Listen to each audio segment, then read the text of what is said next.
Hi, people of God. The reason why I'm doing this video is the fact that I feel that we really need to train our children to kind of stay out of the way of law enforcement as much as you can, to stay around from demonic influences that may get you caught up in with law enforcement, whether you did anything wrong or not.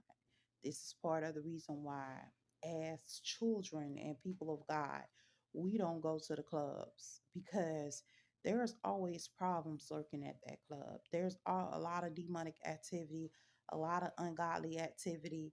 You are a God fearing child, even if you're not with God at the time. And you might end up in some situations that you don't want to be in, fights, all kinds of stuff that law enforcement may have to get involved in.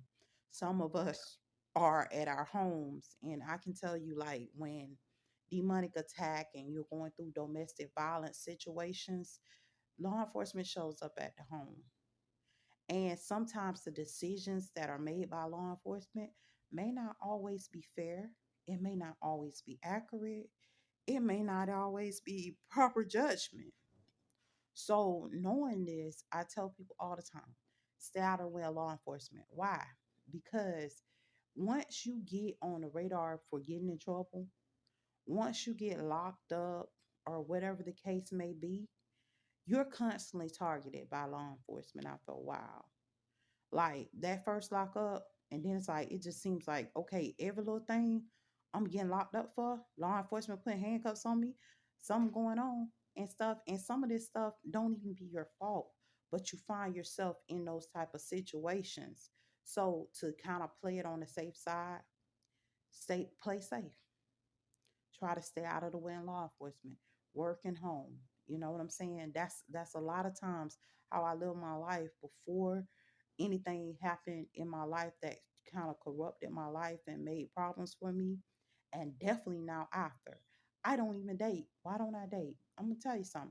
I was in relationships with dudes. You in my house, but this joker calling the police on me, abused me and called the police on me. I get a domestic violence charge. I was abused and got a domestic violence charge.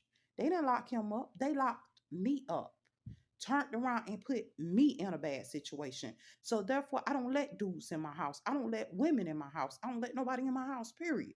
If you ain't family, you don't come in. And even with family, some of them, hey, you don't come in because I know what's coming. I know how they play or whatever. Now you sitting behind bars and you like, okay, this is someplace that I don't belong. But guess what? You there. You there. And guess what? Now it's a target on you to